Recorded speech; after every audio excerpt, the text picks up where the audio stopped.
Hey, what's up, everybody? It's your girl, Aida Rodriguez. I am back. It's another episode of Truth Serum. And first and foremost, I want to wish a happy birthday to a heavenly birthday to Breonna Taylor. Today would have been her 27th birthday, I believe.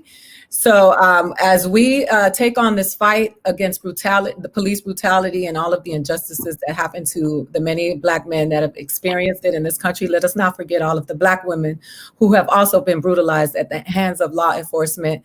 And we have a long list of them as well. And we are going to count Sandra Bland because we know good and goddamn well that Sandra Bland did not hang herself. So we're going to always honor all of the kings and queens, and we will not forget the queens on this show.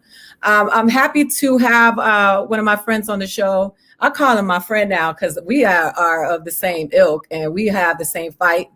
And I wanted to make sure that the people who that respond to me understood Charlamagne on a different level, because a lot of people came for Charlamagne when he talked about the Joe Biden situation, which I agreed with him on, and demonized him for thinking that he was encouraging people not to vote. But we're going to have that conversation. I don't have to speak for the man because the king can speak for himself. Charlamagne The God is in the house. Peace. What up, A? How are you? Hey, man, I'm entertained and I am enraged all at the same time. It's beautiful, you know. I think that's a Black-brown thing, right? Like we got to laugh to keep from crying. Yes. I know we were joking all the way through slavery, segregation, like, you know, through all that pain, all that trauma. I know we was lightening each other up by making jokes through all 100%. I talked to D.L. Hughley the day before yesterday. He was like, when did you know things were changing, eh? I said, when white ladies started getting bust upside the head by the cops. I was like, that's when I was like, a change is coming. No, I agree with that too. I like seeing all those white people fighting side by side with Black people. That's why I didn't like when they try to switch the narrative and say, oh, those white people are agents. Those white people are paid by George Soros to be out there and be disruptors. Like any protest, I'm sure that there was actual disruptors out there of all colors. Right. But I think it's a white supremacist worst nightmare to see white people out there fighting with Black people, screaming Black Lives Matter, posting Black Lives Matter signs. That's driving them crazy more than anything. I know it is. Yeah. Well, you know, the funny thing that I was just saying this morning was, I know that it triggered old white racist men to see an old white man get beat, you know, knocked down by the cops. Now you can have the empathy you don't have for us because you see a reflection of yourself being brutalized. And they were like, wait a minute now, you can't do that to us. How does that cop not go to jail? You talking about the cops in Buffalo, New York, right? Yeah, he was fired, but Ben said they haven't been arrested yet. That's the equivalent of the knockout game. Remember the knockout game when they was knocking out old people? I think it was in New York. That's the equivalent of that. And it's like, yo, that dude should be fired. He should be arrested. Like, why are we protecting the police officers? Like, it makes me wonder who's policing the police. And I really think that they have orders to do that. I really do. The police is the police. Like what they said internal affairs is investigating that. And I was like, everybody calm down. It's okay. The police is investigating the police. And they will let you know. They will keep you posted. That pisses me off more than anything when they be like, oh, we're going to investigate. But we all watch the video. What is there to investigate? There's nothing to investigate. If I push an old white man down, Leonard, Charlamagne The God, McKelvey, go in the street, push an old white man down, and he busts his head. That's all the evidence they need to lock my Black ass up. Absolutely. So how have you been dealing with all of this? Because the thing that I do when I talk to my Black male friends who had to watch a man with a knee on his neck for 9 minutes, you talk about mental wellness all the time. The psyche, the way that it responds to this, because it is trauma. How do you deal with this stuff? And how do you encourage other Black men to deal with this? That's a great question. Because, you know, when the global pandemic first started and, you know, we all went into quarantine, I had a feeling of peace that I normally wouldn't have in a situation like this. And it made me realize, like, oh, what my therapist has been telling me for the past few years finally is working, because she was telling me just to let go of things that I can't control. But that's just very hard to do. And with coronavirus, I didn't know what it was. You know, nobody knew what it was. So I refused to allow myself to stress out about it. I was like, I'm going to do what they tell us to do, which is stay home. which I'm not mad at because, you know, I can be home with my 3 little girls. My wife is here. One of the greatest parts of one of the things that causes my anxiety the most is my kids, right? So when they're at school and stuff, I have this high level of parental paranoia. So to be home and know where they're at all times, like my anxiety level was way, way, way, way, way down. And I was doing really good. But it's like, you know, first it started with Ahmaud Arbery, and then, you know, the Breonna Taylor situation, and then, you know, George Floyd. And I was still trying to tell myself, like, I'm good. So I would be having the heart palpitations. But I was like, no, that's heartburn. You know, You know what I mean? And then I feel my palms sweating. I'm like, oh, it's just kind of hot in here. You know, so I was having those signs that I know, you know, lead to those panic attacks, but I was lying to myself and telling myself that I wasn't bothered by it. And once again, I'm violating what my therapist tells me. She tells me, feel your feels. I wasn't allowing myself to feel my feels. So now that I'm allowing myself to feel my feels, to answer your question, I am emotionally, mentally, and spiritually exhausted. I can imagine that. Exhausted because, you know, we got to go on air every day, and, you know, we talk about these things, and then, you know, people want me to come on their programs to talk about it. And, you know, it was even a moment this week. And actually yesterday, I was telling Angela Rye, I'm like, man, I'm not doing no media today. And she was like, you don't have that option. Like, she was like, you don't have that option. She was like, you know, when God has a divine calling on your life, and, you know, God has blessed you with a voice, and, you know, you're speaking for yourself, but you're actually speaking for a whole lot of people. You have to go do that. You have to go have those conversations. And I'm like, wow, I didn't look at it like that. I honestly didn't. I was like, yeah, we don't have time to take days off at a moment like this, you know? So yeah, it's been emotionally, spiritually, and mentally exhausting.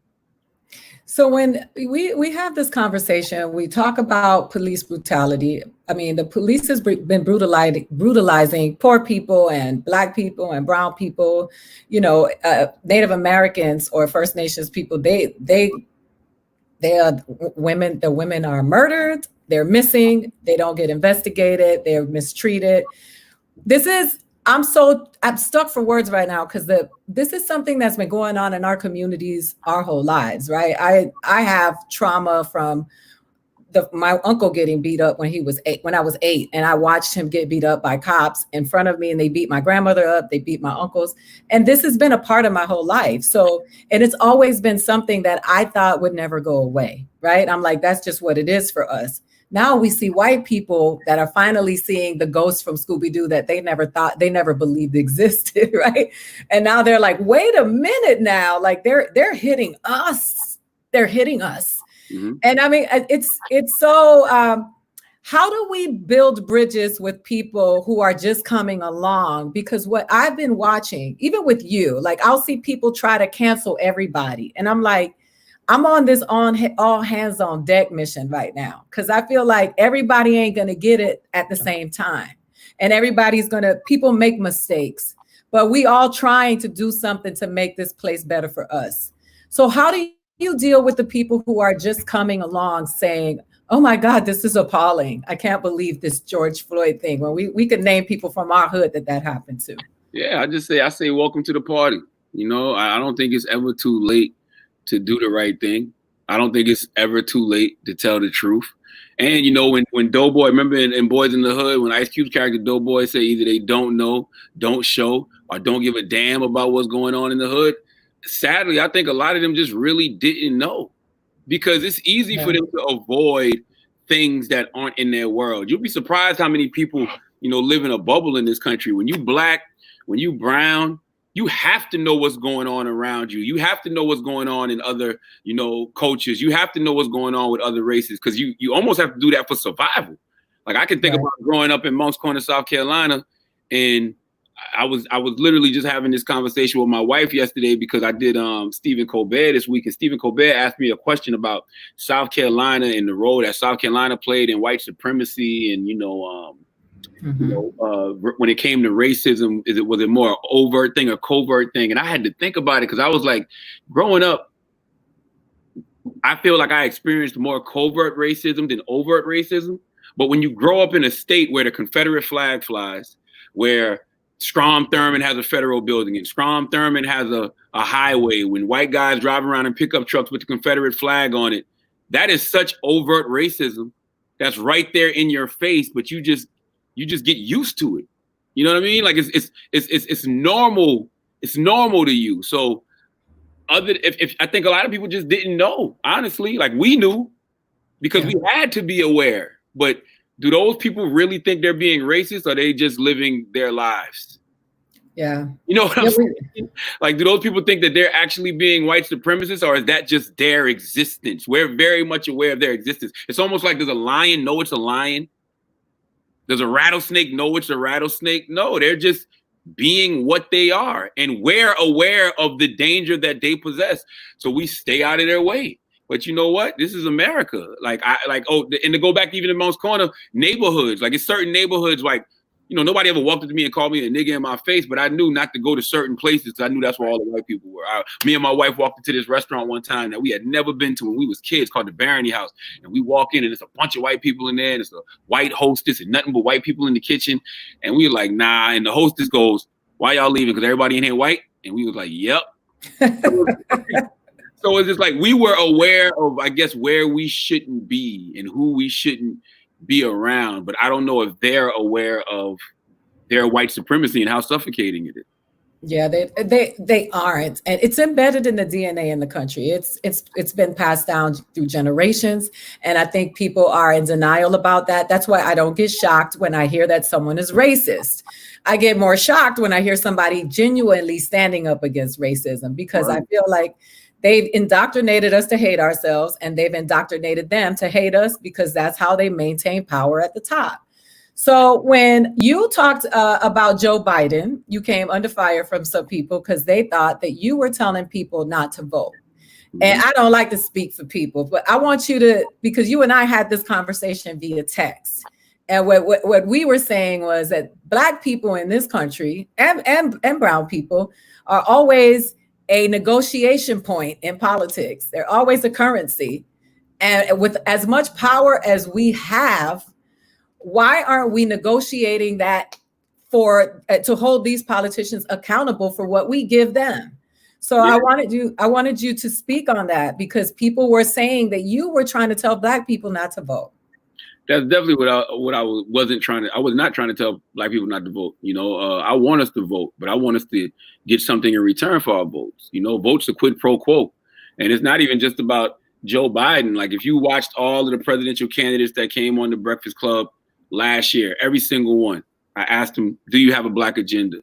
You know, what do you think about America atoning for its original sin, slavery? Do you feel like Black people should get reparations? Like, you know, I was telling these candidates, if you don't have a Black agenda, you're not going to get the Black vote. Last year, Mayor Pete came with a Black agenda. He had the Douglas Plan. Mayor Bloomberg had the Greenwood Initiative. Elizabeth Warren had a Black agenda.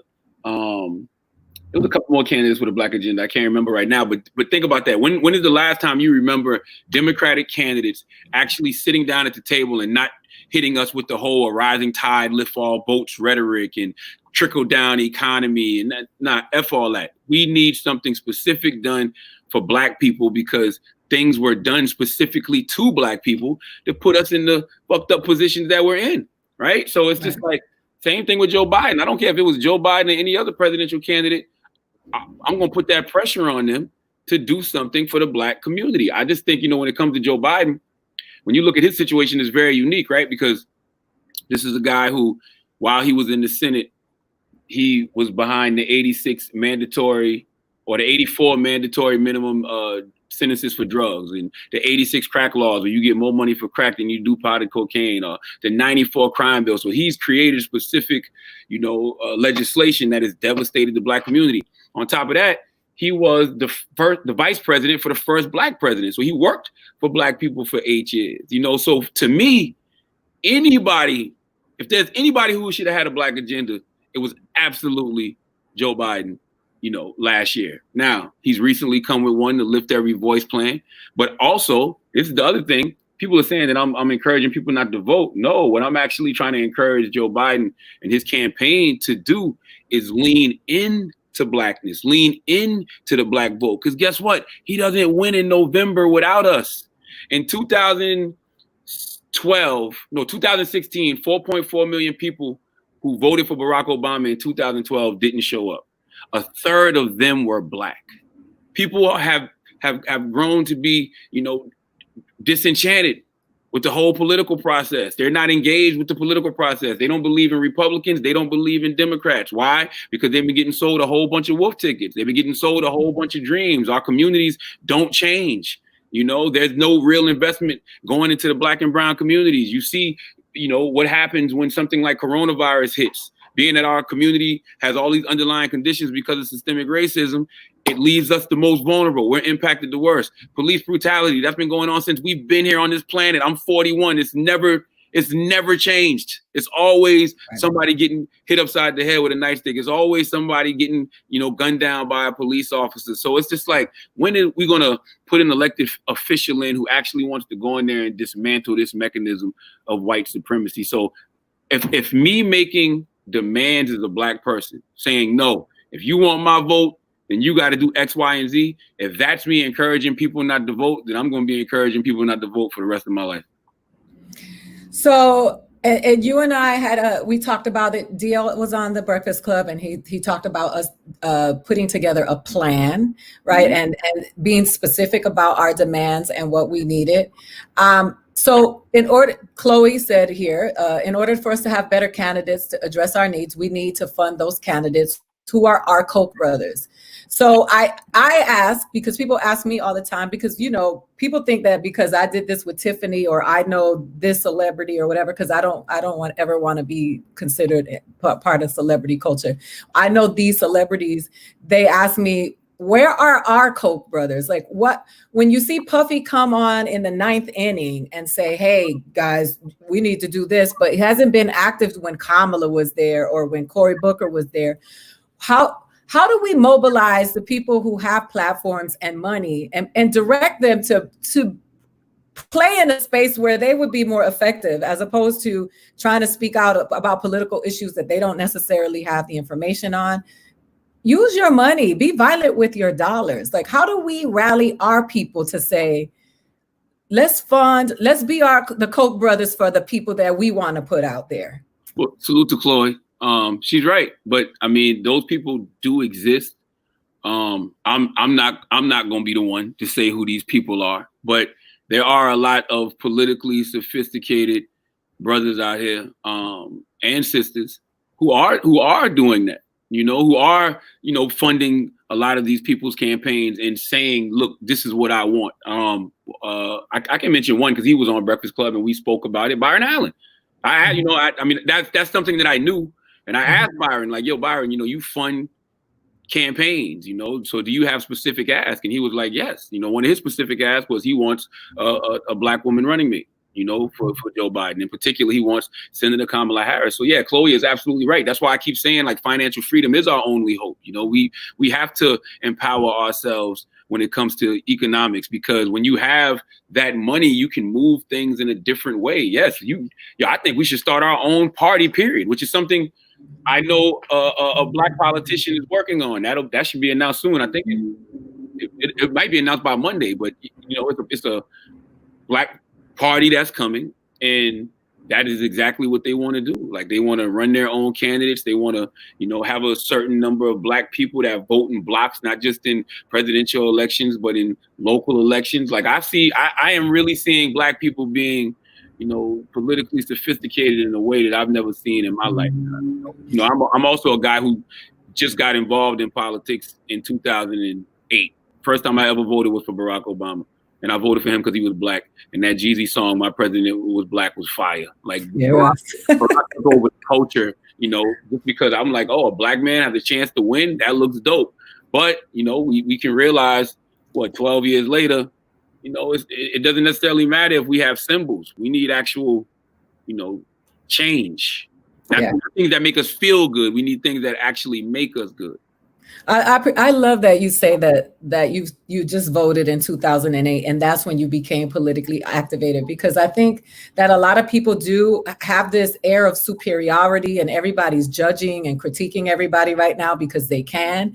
But the truth of it is that most of us are not fully educated on politics, because if we really knew what really happened with politics, we would have been discussed it a long time ago. We would have been setting Wells Fargo and Target on fire years ago if we really were, we really knew what was happening. Absolutely.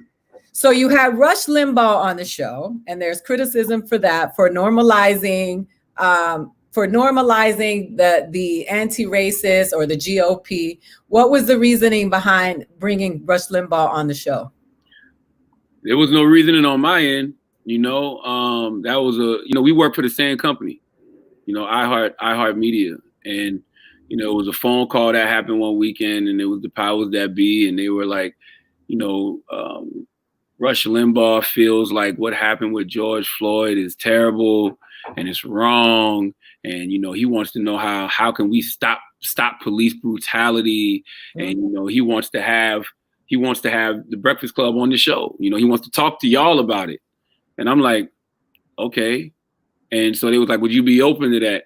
And I was like, well, if that's the conversation, what I'm saying, because, Russ has said a lot of dangerous rhetoric, to the Black community, And I mean, I've listened to Russ over the years. It's like I've heard him. I'm not an avid Rush Limbaugh listener, but I tune in every now and then just because from a skill set level, I like to hear what other radio personalities are doing. So I've heard him, have conversations about other police killings and stuff. And I remember, I think it was the Eric Garner. I remember him saying that was wrong as well back in the day. So I'm like, all right, let's see what the conversation is, But when you get on with that guy, and it was a simulcast, so we was on his show, and we also aired him on other iHeart stations and the Breakfast Club. So it's like when you get on and he admits, okay, what happened with George Floyd was wrong, and then he says, okay, how do we stop that? And I'm like, well, that's a question for you.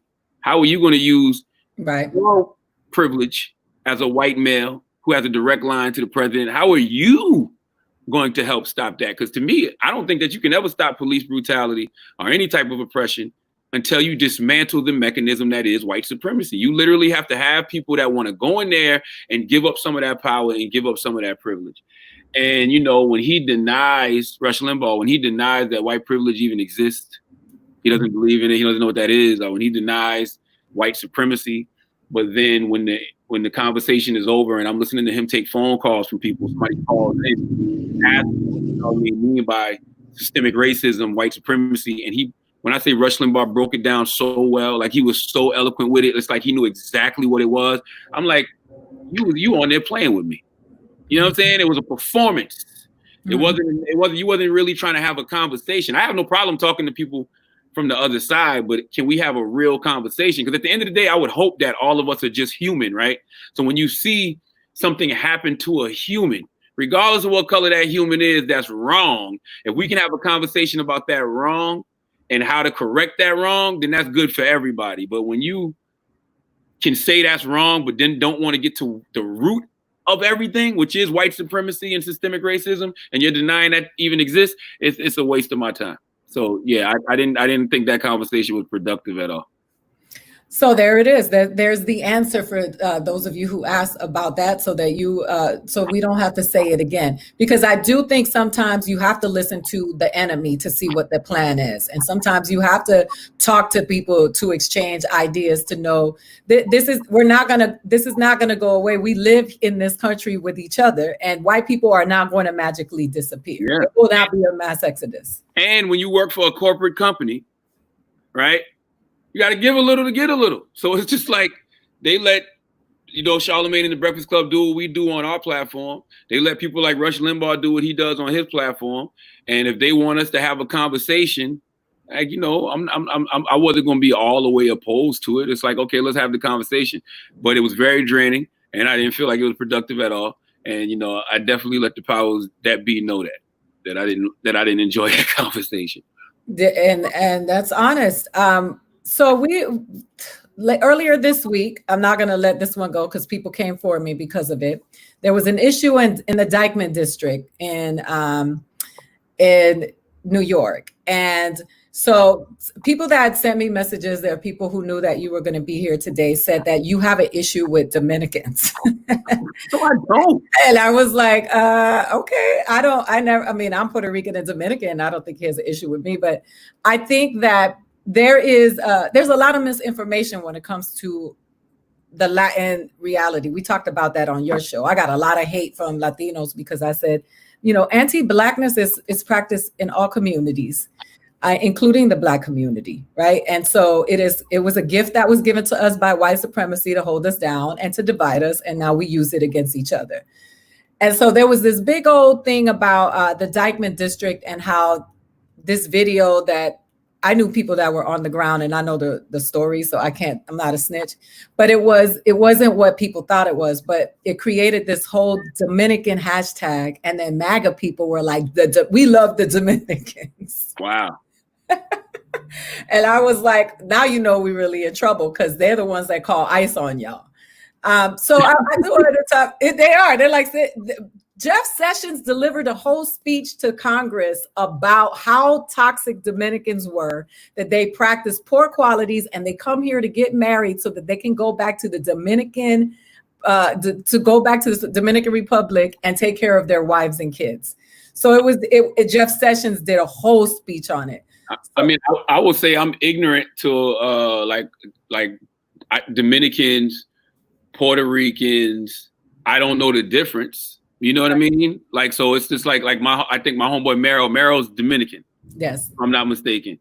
Right. My guy Dramos, he's our board op at the Breakfast Club. He's Puerto Rican. He is. And my dude Pro Style, who works at the radio station, I always thought he was Dominican, but I think he's like Dominican but Greek. I don't know. So it's just like people get mad at me sometimes because I don't know the difference, and I'm not one of those people that's gonna sit around and act intelligent. I'm just gonna ask, like, so you Dominican or Puerto Rican? And then don't Puerto Rican and Dominicans beef?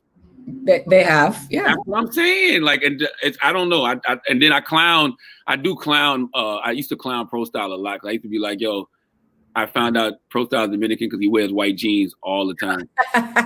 Yeah, that's one of the stereotypes that we tend to uphold with the white shoes with no socks on. He really does wear white jeans all the time. That wasn't a stereotype. I was really saying he really wear white jeans all the time, and I'm like, is it a stereotype if it's true? No. So I'll tell you this. One of the things that I've been dealing with is people saying to me, like, the Latin people hate Black people. And then my friend Rene Paul, who's a comedian, who's Haitian, got a bunch of Black people telling him, you ain't Black either. And I was like, oh my God, like, how do we, for me, it's like, I'm only rocking with with people who are trying to move forward right now and and if they against my enemy, then they with me. We got to resolve these issues later because we're not going to fix this right now. And anti-Blackness is a property that, you got Koreans who practice it. So what I want to know, where do you stand with this? You're in New York at the epicenter of all of this. I mean, for me, it's like, I remember even when people used to get mad when guys like, Fat Joe and those brothers used to use the N-word. And I'm like, I never thought anything of it because, I look at them Black, like as Black people. Like, I mean, I do. I look at Nori as Black, and Nori is Black, but Nori's Black and Puerto Rican. You know what I mean? So these brothers they're Afro-Latino. I remember they got mad at me. This was years ago. We had Dasha Polanco on the show, and Dasha mentioned Afro-Latino, and I said, well, what is Afro-Latino? And everybody like, oh, Charlamagne, you're so ignorant. I'm like, for asking a question, I'm ignorant. Like, I want to know, what is Afro-Latino? Is Afro-Latino a Black person and a Latino person, or something else? And she explained to me what it was, the whole, diaspora and everything else. And I'm like, oh, I get it. When you don't know something, you ask questions. So, I mean, to answer your question, I'm all about like minds, man. And, to me, it's us versus white supremacy. Yes. White supremacists don't like any of us. That's right. White supremacy, this country was built by old white men for rich old white men, and everything in this country benefits rich old white men. They don't like any of us. So for me, it's us versus white supremacy. We don't have the time right now to be beefing amongst each other, because when we're beefing amongst each other, we make it easier for the real enemy to take all of us out. And trust me, they know that they're going to be the minority by 2040. Don't think all of these things like, the deportation and the bans and the Black maternal death rate. Don't think all of this stuff isn't by some sort of systemic design. They are trying to eliminate as many of us as possible, keep as many of us out of America as possible. Because think about it. If they're the minority by 2040, what does that do when you have all of these brown people and all of these black people getting more politically sophisticated and, making more money? What does that do? That gives us the power, right? When you have these Latinos, you don't know how they're going to vote. Latinos in Florida vote one way. Latinos in Texas vote one way. Latinos in California vote one way. Like, that's actually dope that they can't figure it out, because you just don't know which side this person may be on or that person may be on. So don't trust me. They are fully aware of what the future of America may look like, and that terrifies them. When Public Enemy came out with that album, back in the day, Fear of a Black Planet, that's real. Fear of a Black and Brown Planet and Fear of a Black and Brown America is absolutely what a white supremacist is terrified of.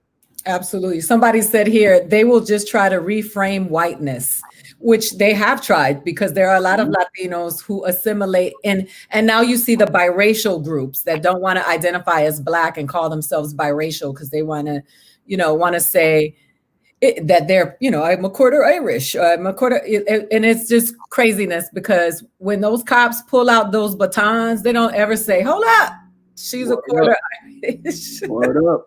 They don't know. That's why I was saying, I was having this conversation with my homegirl, Teslin Figaro. Teslin, you should meet Teslin. She's dope. Okay, I want to meet her.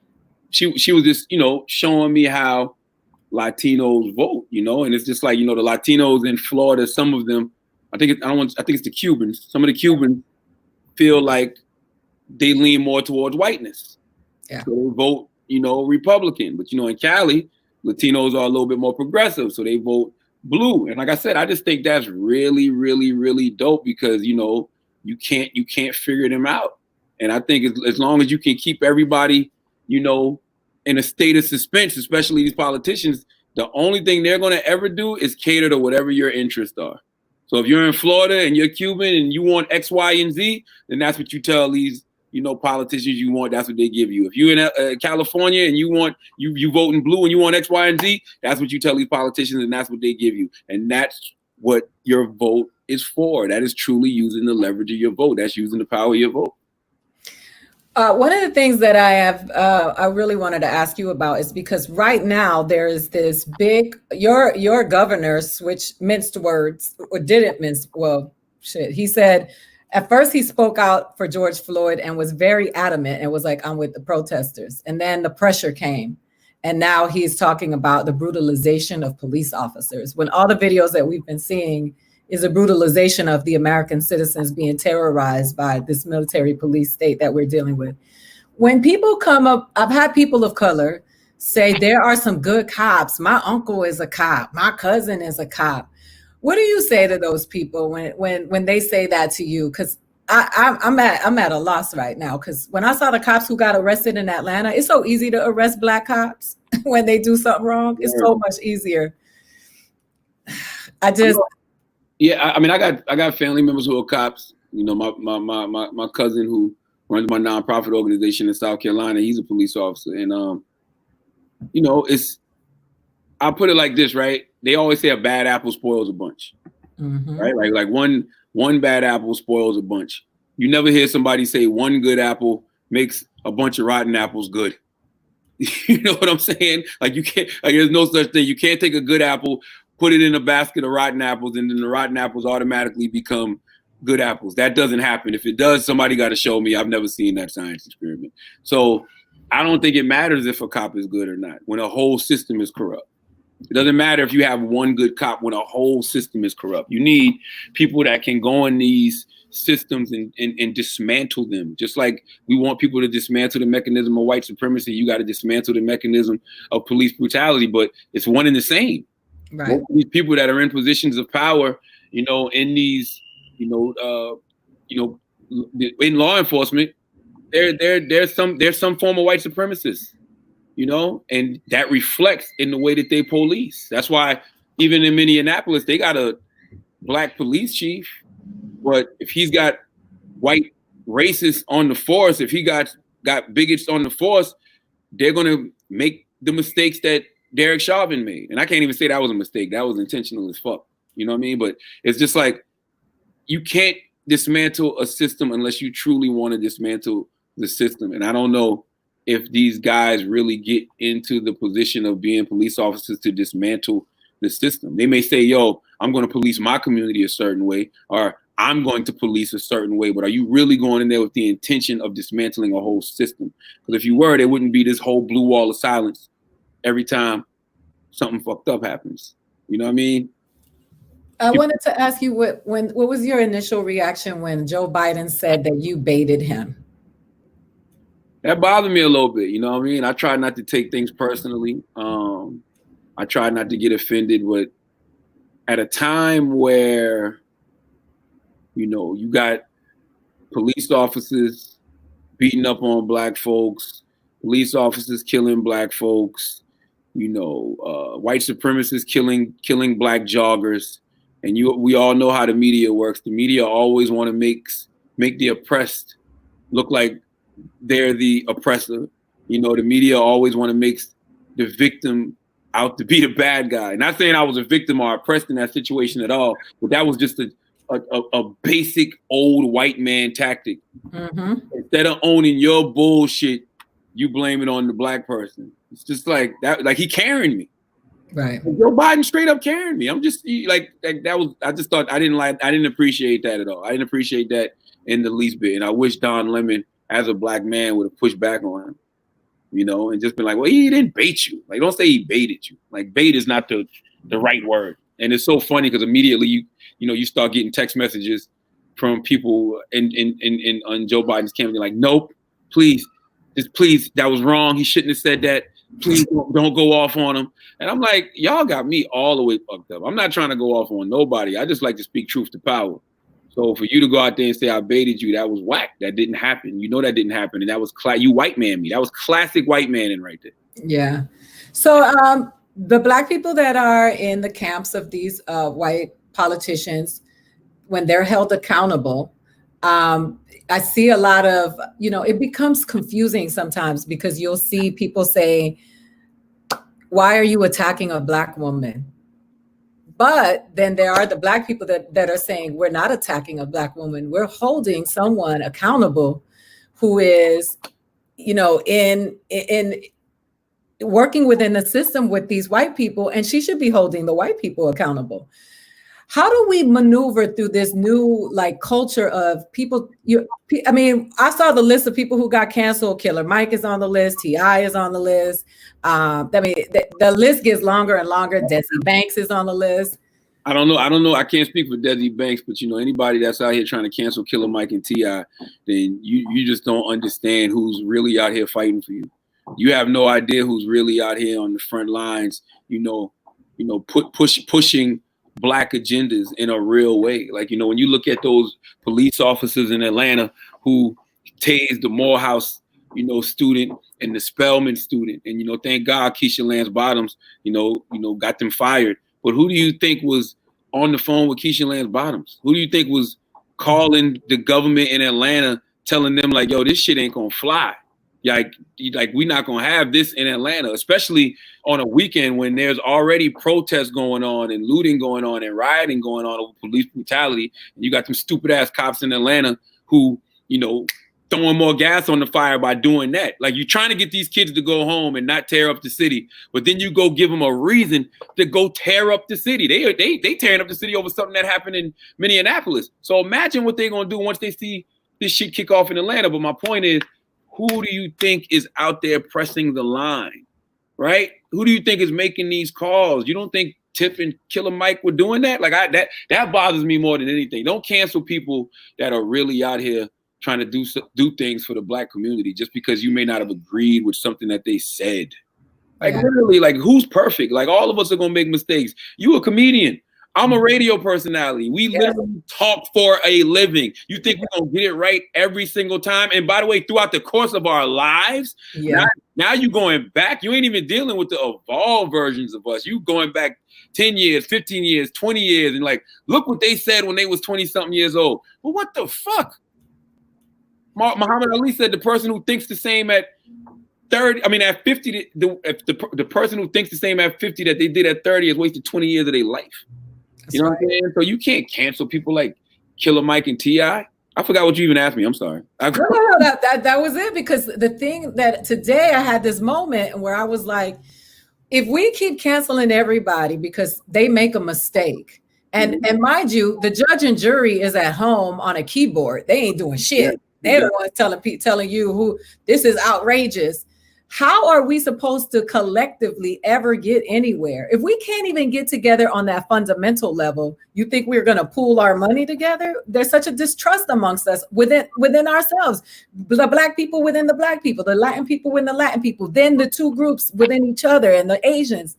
And so to me, it's like what you said earlier, it's us against the machine right now, right? It's not it's gotten to the point with me where it's very, very toxic. And then now there's a lot of so let me go back. Van Lathan was on here last week, and one thing that I asked him to do was name the people who he knew that were on the ground, that were actually doing something to improve the lives of people of color that you never hear about because they don't have celebrity status and they don't have they're not on it for the gram. They're really on the ground doing the work.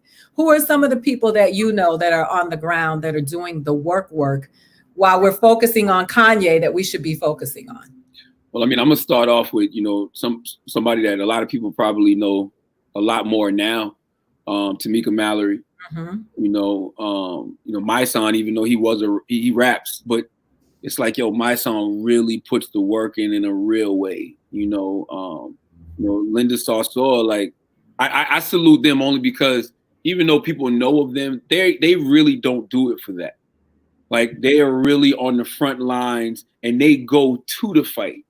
That's what Martin Luther King Jr. used to do. Martin Luther King Jr. used to go to the fight. He didn't wait till the fight came to him. He went where the fight was, whether it was in Watts, whether it was in Chicago. He went where it was going down at. Same thing with Tamika, my son, and Linda. You got people like Philip Agnew, who actually spoke to this morning. He was a surrogate for Bernie Sanders, but then he had a title with Bernie Sanders. But he's a brother that is really on the ground, doing real work. Somebody like Teslin, Teslin Figaro, she's a pundit on Fox News, but like, man, she's really in the hoods of California, like really talking, to those brothers who came up in the gangs, and those brothers who like, really are looking for a second chance and a second shot at life. And she's on the ground, like, pushing the line for them, going to these city council meetings and just talking to local politicians and politicians on a national level. So, I mean, it's a lot of people doing the groundwork. Since I am really big into mental health, I love people like Dr. Rita Walker. I love people like, Dr. Alfie. I love people like Dr. Jessica Clemens, because these people are really keeping us sane, keeping our mental well-being intact, keeping our emotional well-being intact, keeping our spiritual well-being intact. Because we can't do none of this if this isn't right. That's right. So I always celebrate you for that, because I think, growing up in a culture where people will tell you, you're not crazy. Stop doing that. Stop acting like that. Stop acting like that. You're not crazy. And wanting to go to a therapist is something that they would shame you for. I always celebrate that, because I think that the mental well-being is the mental wellness is so important. You talked earlier. Erica Ford too. Erica Ford. Salute to Erica Ford. Erica, matter of fact, I donated to Erica 2 days ago. Erica did a 24-hour telethon where she was on Instagram Live for 24 hours and she raised $138,000. And I don't even remember who the money was going to, but I just know that it was I know it was going to a good cause. Erica has this, she has this thing. It's like a camper that's like a trauma unit. And she calls it a trauma unit because she drives around to different neighborhoods and lets people go in there and release their trauma, whether it's a studio in the back where they can just yell, scream. She got got therapists. So Erica too, she's somebody I really respect on the ground as well. I want to also give a shout out to Chris Redd from SNL. In the last week, he has raised over $250,000 to support our protesters. A lot of people tell comedians to shut up and stick to jokes and not get involved, but we refuse to do that. And he used Instagram and his platform to raise money that is now going to be supporting the protesters for bail money, also for medical care, because a lot of people who get beat up by the cops did not get any, who don't have health care, because it's not a right in America. It's a privilege. I wanted you to talk about what you talked about before we got online, about the misconception that people had about Dr. King, because I think it's very important for us to hold our leaders up in the proper light. And I agree with you with a lot of people, for some reason, thought that he was some passive, docile man that was just, you know, white people celebrate him so much. Why? Because he was the antithesis of Malcolm X, they thought. But he wasn't a punk, and I hate when people say that. Listen, the first book my father ever gave me was Message to the Black Man by Elijah Muhammad. Second book my father ever gave me was the autobiography of Malcolm X. So, you know, anybody that knows me, knows my history, knows I love the NOI, I love the Nation of Islam because of the way that they transform niggas into gods. You know what I mean? Like that evolution of man that comes with, you know, being in the NOI. Like I think Malcolm X is one of the greatest stories of a man who evolved, you know, ever. Right? So I grew up loving Elijah Muhammad, Malcolm X, Muhammad Ali, Minister Farrakhan. I grew up loving that radicalness, right? And over the last probably like 5, 6 years, 7 years, when you start really doing research about Martin Luther King Jr. and reading about Martin Luther King Jr., because I had to start studying Martin Luther King Jr. in a real way because he actually got legislation changed. But that always intrigued me. You know, when you start, you know, realizing that you need a mean inside-outside game. So you need the Nation of Islam who's like, F that, we need to separate, let them give us our reparations, and we'll go on about our way. But then you have Martin Luther King Jr. who goes, no, we're here in America. It ain't about separating, it's about them treating us equally. But when you look at the radical things that he actually had to do in order to get those things done, like it really bothers me when I see people post things like, we are not our ancestors. Yeah, we not, because we kind of pussy. No, not kind of. We all pussy compared to them. You know, when people say I'm more Malcolm than Martin, what does that even mean? Because I love Malcolm X. I have a Malcolm X charm. I love everything that he stands for. But I've seen Martin on the front lines of fights way more than Malcolm. You know, when you watch Malcolm X's documentary, that was one of his, you know, his issues with, you know, the NOI, because, you know, the Honorable Elijah Muhammad was like, no, we're not going down there. Like, he did want to go down to Selma, and, you know, he did want to go be on the front lines and stand with those brothers and sisters while they was getting their asses kicked, okay? But to act like Martin was not gangster, Martin was at front lines every fight, literally. He's the one getting sprayed with the hoses. He's the one getting hit with the billy clubs. He's the one getting dog sticked on him. And let's not act like people around him were punks. Stokely Carmichael then wasn't no punk. Stokely Carmichael then wasn't with that nonviolent shit. They was like, nah, we gonna bust heads when heads need to be busted. So it's just like, it bothers me when people act like Martin Luther King Jr. was just some chump. There was nothing, absolutely nothing chump about Martin Luther King Jr. Actually, the way he was like a stoic. He was patient. He was calm. You know, you know how we can't even control our emotions on Twitter. Yeah. Somebody say something else on Twitter, we ready to clap back and fuck you and this and that. Martin was getting busted upside the head with billy clubs and still was like, no, we're not doing none of that. We're going to be steadfast in our nonviolent approach. That don't make him pussy. That shows me a man whose mental fortitude, emotional fortitude can't be moved. That's more gangster to me than anything. That man had an emotional IQ that was through the roof. You know what I'm saying? Like, people with low emotional IQ, they'll shoot you because you stepped on their sneakers. That don't make you gangster. That make you corny. That actually make you stupid. Yeah. High emotional IQ is somebody step on your shoe and you be like, hey, it's okay, brother. I forgive you. Like, you know what I mean? So I don't see how people act like Martin Luther King Jr. was a punk at all. Like, that makes no sense to me whatsoever. And you know, it's funny because even though before he died, his daughter said he was on the list of the most hated men in America, and she said, stop quoting my father. She was like, you guys my father was one of the most hated men in America, and so please stop using him as an excuse to tolerate abuse, because in essence is what she was saying. The thing is that He said, I'm afraid I've assimilated my people into a burning house. Yeah, I'm afraid I've integrated my people into a burning house. See, that's the other thing too. They don't ever talk about the Martin Luther King Jr. towards the end of his life, who was having conversations with the Honorable Elijah Muhammad, who was getting a lot more radical, in his approach to things, because Martin Luther King Jr. had gotten to the point where he realized it wasn't about civil liberties. You know what I'm saying? It wasn't about civil rights. It was about that money. You know what I mean? Martin Luther King Jr. literally was saying, like, we going to DC to get our check. Like, literally, that was his words verbatim. So I would encourage everybody to watch. It's a documentary called King in the Wilderness. Mm-hmm. It literally documents the last 8 months of Martin Luther King Jr.'s life. And it's documented with videos, pictures, speeches. It's the last 8 months of his life. And, he died with anxiety and depression because of what you just said. Like, he was hated. His own people didn't like him. They were calling him an Uncle Tom and a coon. Like, Malcolm X used to keep his foot on Martin Luther King Jr.'s neck. But literally all he was doing was he was out there fighting for us. Like, y'all talk about canceling people. Oh, these Negroes was definitely canceling Martin Luther King Jr. They couldn't understand why Martin Luther King Jr. was having conversations with John F. Kennedy, why he was pushing the line on Lyndon B. Johnson to get things done. Like, he was like, why are you talking to these racists like Lyndon B. Johnson? And guess what? He actually got things done. He got legislation done.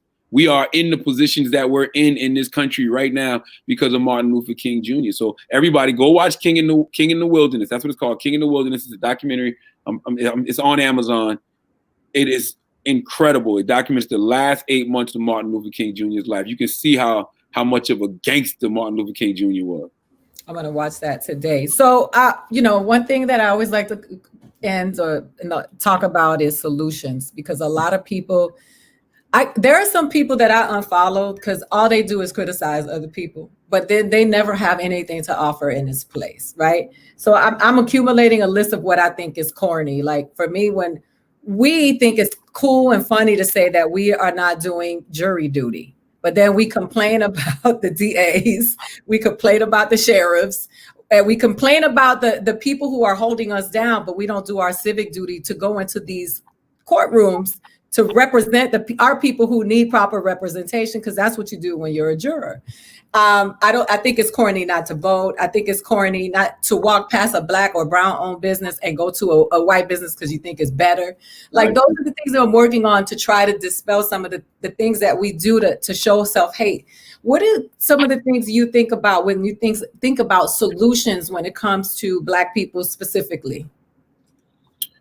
It's a lot, right? Black people specifically, unity and group operation is definitely a must, but we have to start realizing that everybody can't go. And just because a person is Black, just because a person is brown, that doesn't mean that that's your tribe, and what I think is corny is when somebody has the same, goal as you, meaning they want the same thing you do, but they just may not be doing it the way you want them to do it. They may not be walking the path you may want them to walk. They're walking their own path, but they're trying to get exactly where you're going. I'm not going to knock that person, because we all got different methods. Like, even now during this time, everybody not going to be on the front lines protesting. Like, one of the things that I saw the other night that I thought was mad corny was when Don Lemon was, calling out a bunch of celebrities. You know what I mean? And I'm like, first of all, who gives a fuck what celebrities think at a time like this? Like the reference to Dave Chappelle, Ja Rule joke. You know what I mean? Like, who cares what a celebrity is doing right now? If a celebrity wants to use their voice, use their platform to try to bring about some change, great. If a celebrity wants to donate some money or donate his time, great. If a celebrity wants to show up at a protest, cool. But if they don't, I'm not tripping. But what I thought was corny about that was you don't know what people are doing. Just because they're not broadcasting it on social media or coming on TV to talk about it, you don't know what they're doing behind the scenes. And what have we seen over the past week? We've seen a lot of those people he called out. They were the main ones that stepped up in a big way. You got the governor of, Minneapolis saying how he spoke to Sean Carter personally. And Sean Carter, demanded justice. And, Keith Ellison got put on the case now. And a couple of days later, those cops get arrested. You see, Jay-Z providing his check for the attorneys to get back and forth? Are you, I know celebrities. I'm not going to say it because I don't think it's public, but I know celebrities that have provided the private jet for the Floyd family. Yeah. To get to where they need to go from Houston to Minneapolis. So it's just like, you don't know what people are doing. Kanye West just gave $2 million and set up a trust fund. And I see people killing Kanye for that. I'm like, yo, does Kanye state say stupid shit? Yes. Do I like Kanye's affiliation with Donald Trump? No. Can I salute Kanye for doing a good deed? Absolutely. One does not have anything to do with the other. So it's just like, I just don't like when we do that to each other. You know what I mean? Like whatever, if we're all trying to get to the same goal, I'm not going to knock you because you're moving differently than I am. That's where Martin and Malcolm messed up. Yeah. I feel like they could have got more done together, but Malcolm didn't necessarily understand how Martin was moving until the end of his life. Yeah. And that's the sad part sometimes. The sad part is we evolve a little too late. But that's why you shouldn't knock a person. When you see them moving and you see them fighting on behalf of Black people, that's all that should matter. Just sit back and observe. Don't get in their way. We get in each other's way too much. Yeah, there's a lot of, my grandmother used to tell us, don't fight with family in front of the company. And when she said that, it was not just about our immediate family. She was talking about Puerto Ricans. So, because I remember one of us said that we didn't like J-Lo and there was some white people around, and she was like, we don't say we don't like J-Lo in front of the white people because J-Lo belongs to us. Now we got a problem with J-Lo. We pull J-Lo to the side and we tell J-Lo, hey, what's up with the nose job? Or what's up with this? What you do? But we do not shit on J-Lo in front of the white people. Mm-hmm. And so I when I'm watching all of this unravel, because I don't think people realize that that's all part of the white supremacy plan. If we sit here picking each other apart and we keep saying that everybody is canceled or problematic, Don Lemon has done what he did in Ferguson was ignorant. Oh, with the Louis scarf on? And the weed, saying it smelled like weed. Right? I smell the odor of marijuana. Yes, and they killed him for that.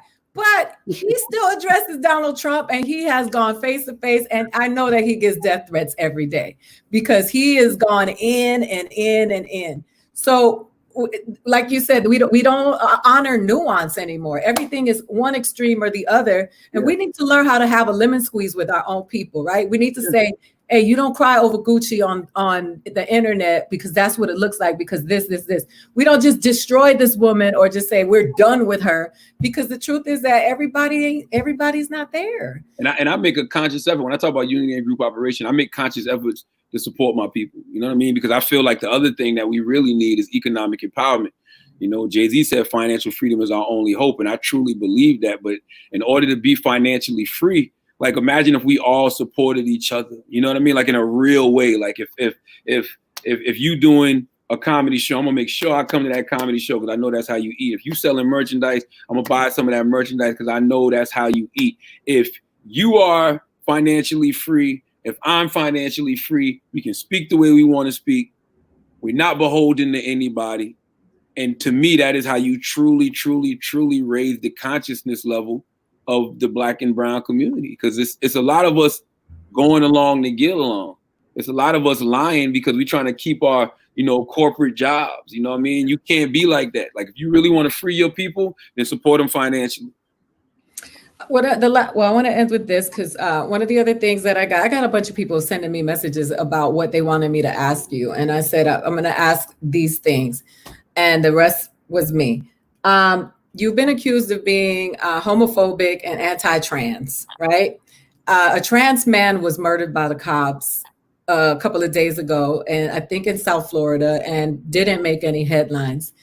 But I don't think people know that the reason Flame was on the Breakfast Club and on the Brilliant Idiots is because you wanted Flame on there. You told me, hey, whenever you with Flame, let me know because I want to give Flame a platform and a voice. So when we talk about that, I would love for you to address that, because I just, like I said, I can't stand when people just say this person is that based on one thing that was said or something that happened. Are you anti-trans? No, people say I'm homophobic and anti-trans, but then they also say I'm gay and transitioning. So it's just like I'm literally probably the only person online who gets called everything. Like, oh, Charlamagne hates black women. How? Like I'm probably one of the only brothers out here with a black wife. Well, no, that's changed a lot. There's a lot of people out here with a black wife, but it's just like, no, not at all. Like I don't. But you can be married to a black woman and still be. That's true. That's true. But it's like, no. And it's so funny. I went to Harvard one time, right? And I was speaking at Harvard, and some of the kids were protesting me, and they were telling me I'm transphobic and homophobic. And I was like, yo, let's have a conversation. I want to know why you feel that way. Tell me what I have done that makes you feel like I'm homophobic or transphobic. They gave me 2 examples. This is the 2 examples they gave me. They said you had Young M.A. on your show, and you asked Young M.A. About the line in her song when she said, "Shorty, give me head," and she deep throat.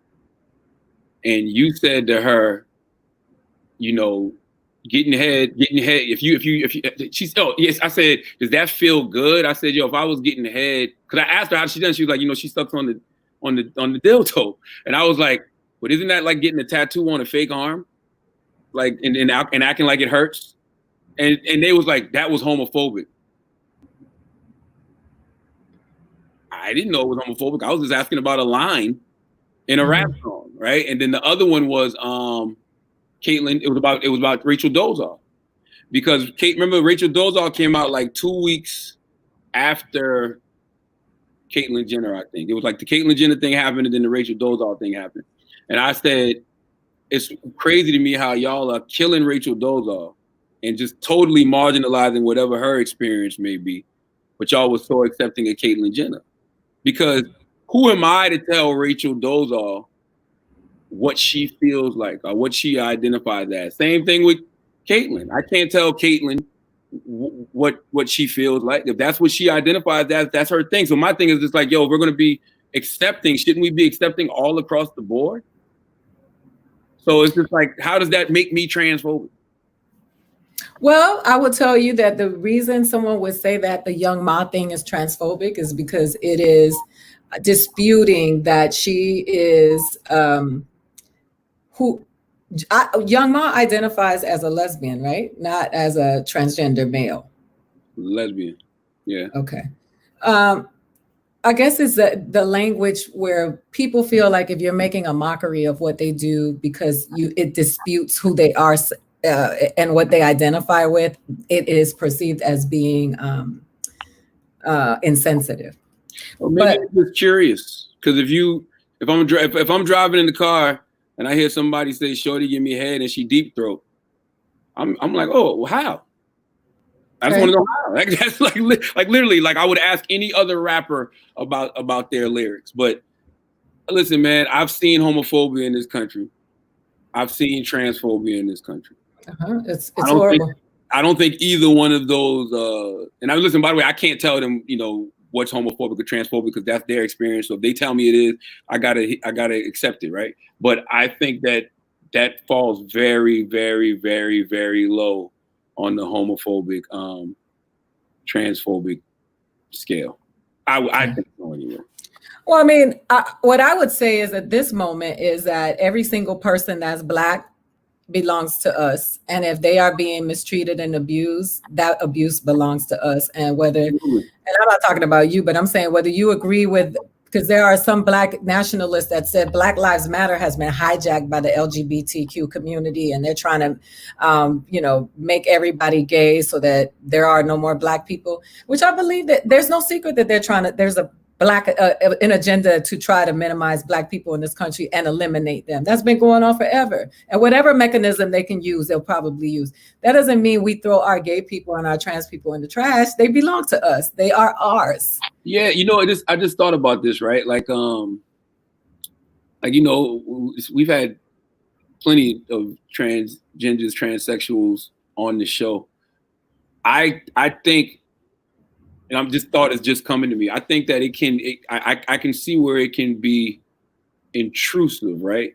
Because when they come on, you may ask questions about, why they decided to transition, or like, you know, Flame has breast and a penis. Flame is a little different though, because Flame doesn't have a problem having those conversations. But it's kind of like if you black and you sitting down with white people and white people are asking you all of these questions about blackness.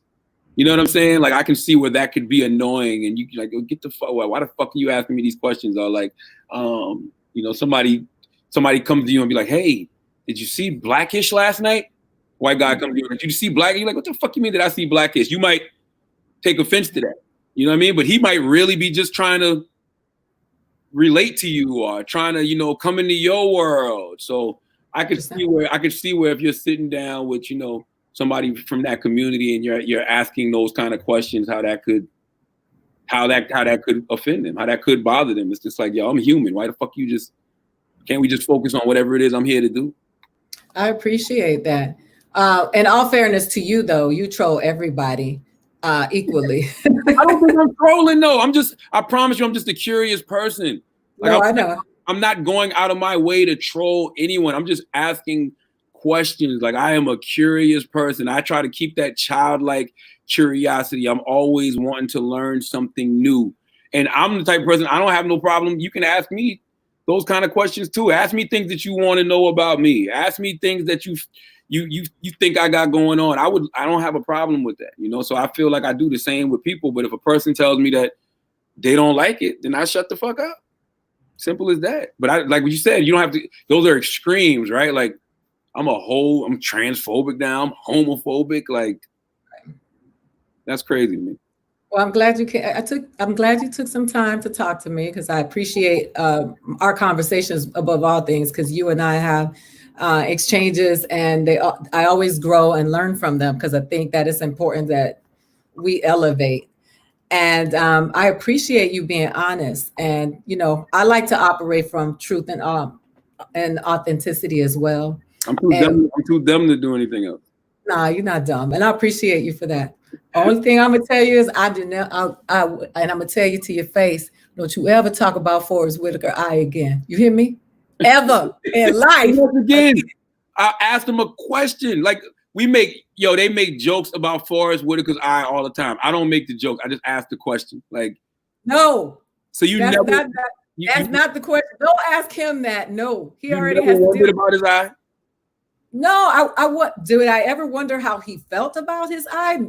Yes, but I think that's too sensitive of a topic to ask him in front of everybody. That's something you ask him by himself. No, I get it. Listen, I get it. That's the same. Like, that goes back to what I was saying about, you know, when you're interviewing transgenders and transsexuals, it's the same thing. Like, my curiosity and the things I would ask are different than other people, but I can see how that could be intrusive. I could see how that could be offensive to somebody. Definitely. And well, that's what makes you Charlamagne the God. So please take care of yourself, my friend. I appreciate you. Too. God, energy is wicked out here. We shall overcome. That was never a lie. Appreciate you. Love. All right. Love you back. Talk to you soon.